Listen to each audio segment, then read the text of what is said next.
race to the finish line. It is Election Day in Northeast Wisconsin. After months of campaigning, the 4 GOP Senate candidates will soon be reduced to 1. And good morning, I'm Jenny Evans. In less than 2 hours, voters will head to the polls to decide who will face Democrat Tammy Baldwin in November. The choices are Tommy Thompson, Mark Newman, Eric Hovde, and Jeff Fitzgerald. And 2 of those candidates made one final stop in Green Bay Monday. NBC 26's Brian Miller has the story in your red, white, and blue election coverage. There's little time to rest for the Republican U.S. Senate candidates as they try to lure those undecided voters in the hours leading up to the election. As the clock ticks towards Tuesday's primary, UW-GB political science professor David Littig, a picture is worth 1,000 words, has a close eye on the race.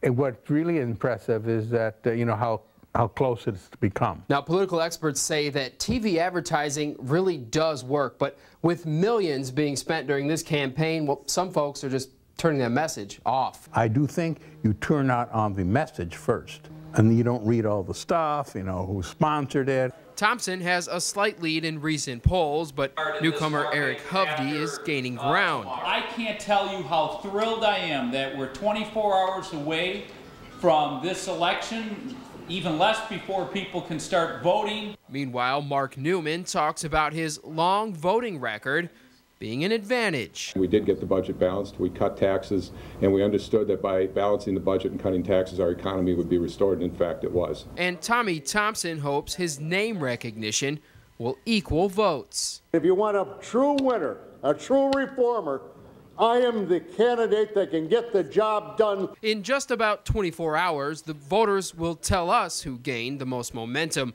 leading up to the primary.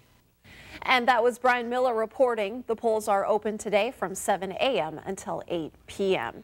Now, Assembly Speaker Jeff Fitzgerald is the long shot, according to some polls in today's primary. But Fitzgerald says he is optimistic. He says, quote, "I've been working hard on the campaign trail, and you're seeing now that conservatives want a Walker Republican, and I am the only Walker Republican in this race." Turnout is expected to be low, though, for today's primary. The Government Accountability Board expects about 20% of registered voters to head to the polls. County clerks expect more experienced voters this time around. There has been some confusion over new voting districts and polling places, as well as the new voter ID law still stalled by an injunction. So for help, head over to NBC26.com, click on links, and you can find voter information along with polling locations. You can also check out the candidates' pages online, and make sure to follow our coverage on air and online throughout the day.